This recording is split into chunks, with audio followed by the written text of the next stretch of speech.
Good morning, student. Today I will teach you supplementary reader, English supplementary reader, chapter number 8, Jalebis. An honest boy is on his way to school carrying money in his pocket to pay the school fees. एक ईमानदार लड़का, honest मतलब सभी को मालूम है, वो school जाता है और उसके पॉकेट में स्कूल फीस रहती है, कुछ पैसे रहते हैं जो स्कूल फीस के लिए रहते हैं. The side of crisp sirpi jalebis in the market excites him and coins in his pocket began to jingle. और रास्ते में उसको कुरकुरी जलेबियाँ रसीली दिखती हैं और उसके जो पॉकेट में कॉइन्स रहते हैं वो एक्साइटेड हो जाते हैं. After a long debate with himself, और अपने आप में बहुत कश्मकश के बाद ही yields to the sweet temptation, और आखिरी में क्या होता है, वो जलेबियों को से अपनी लालच, जो उसको टेम्पटेशन मतलब उसके मुंह में जो पानी आता है, लालच आती है, उसको खा लेता है. तो ये बहुत ही फनी सी स्टोरी है. जलेबीज सभी जानते हैं, jalebis a kind of sweet, और it like all everywhere, not in India, in the world. Let's start the lesson. It happened many years ago. I was in the 5th standard at the government school, Kambalpur, now called Atag. One day I went to school with 4 rupees in my pocket to pay the school fees and the fund. When I got there, I found that the teacher who collected the fees, Master Ghulam Muhammad, was on leave, and so the fees would be collected the next day. All through the day, the coins simply sat in my pocket, but once school got over and I was outside, they began to speak. बहुत समय पहले की बात है, जब मैं 5th standard में था, राइटर कहता है, तो मैं गवर्नमेंट स्कूल में कंबलपुर में पढ़ता था, जिसका नाम अब अटक है. और मैं स्कूल फीस पे करने के लिए अपने पॉकेट में पैसा रखा हुआ था. और हमारे एक स्कूल टीचर थे, मास्टर गुलाम मोहम्मद, वो स्कूल फीस कलेक्ट करते थे, लेकिन आज वो छुट्टी में थे और वो कल स्कूल फीस लेते हैं. और सारा दिन जो कॉइन्स थे वो चुपचाप रहे पॉकेट में, लेकिन जब स्कूल से वो वापस आ रहा था तो वो सबके सब बोलने लगे. All rights coin don't talk, they jingle और गो खनक खनक, but I am telling you the day they actually spoke, one coin said, what are you thinking about those fresh hot jalebis coming out of the kadhav on the shop over there. They are not coming out for nothing. Jalebis are meant to be eaten, and only those with money in their pocket can eat them. And money isn't for nothing. Money is meant to be they spend, and only they spend it who like jalebis. तो रास्ते भर वो चुप रहते हैं, लेकिन जब वापस आते हैं तो बोलने लगते हैं, और कॉइन्स कहते हैं कि जलेबियाँ खाने के लिए होती हैं और उन लोगों के लिए और होती हैं जिनके पॉकेट में पैसे होते हैं, और वो पैसे को आप जलेबी खरीदने में खर्च कर दो. कौन बोलता है ये सब? कॉइन्स बोलते हैं उस बच्चे से, मतलब राइटर से. Look here, your 4 rupees, I said to them, I am a good boy. अपने 4 रुपयों से वो बोलता है उसके. ये बहुत पहले की कहानी है, तब 4 रुपये में तो अब अपन सोच भी नहीं सकते कि कहीं स्कूल फीस होगी, लेकिन उस समय में गवर्नमेंट स्कूल में तो वैसी फ़ीस कम रहती है, और वो बहुत पुराना समय में ये कहानी लिखी गई होगी.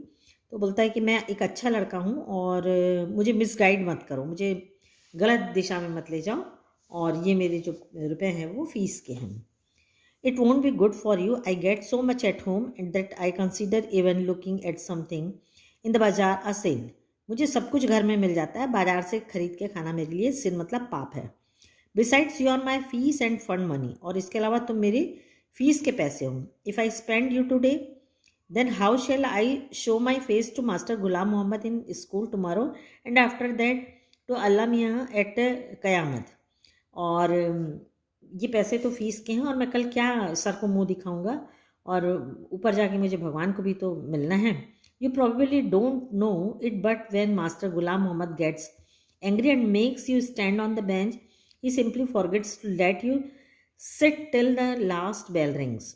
So it's best you stop chewing at my ears like this and let me go home straight. तो कहता है कि वो जो सर है वो इतने स्ट्रिक्ट हैं कि यदि एक बार बेंच में खड़ा करा दिए तो बैठालना भूल जाते हैं, और ये बेटर होगा कि तुम मेरा कान खाना बंद करो और सीधे घर जाने दो.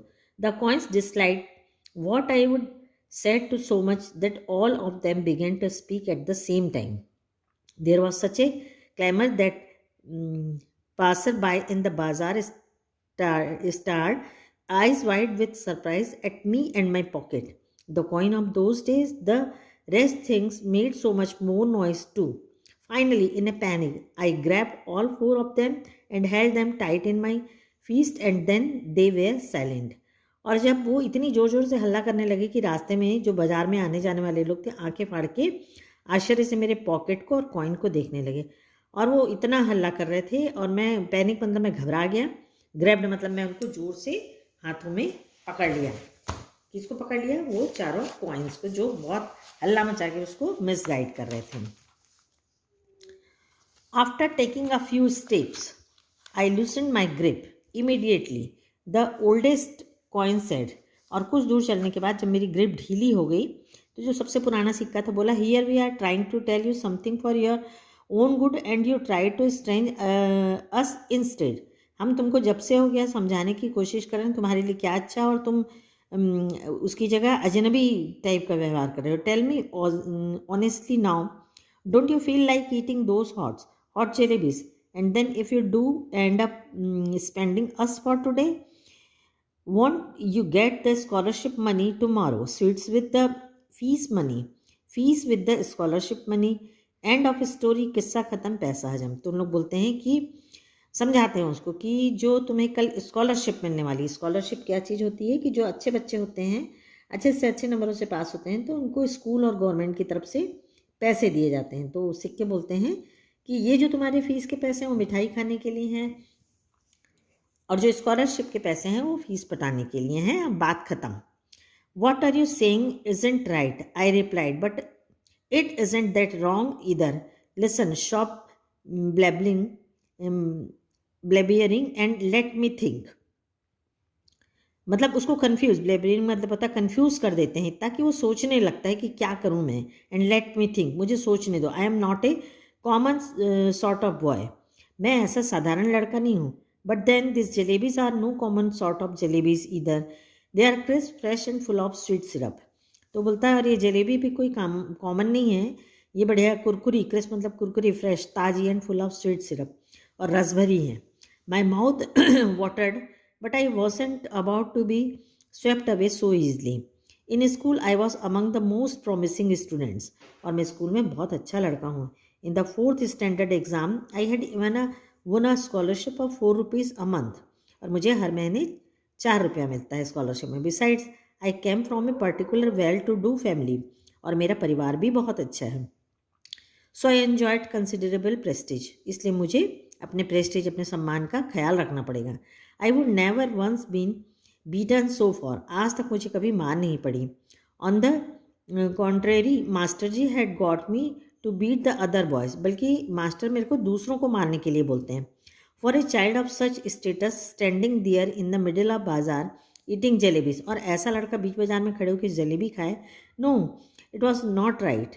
आई decided, I clinch the rupayas in my first and came home.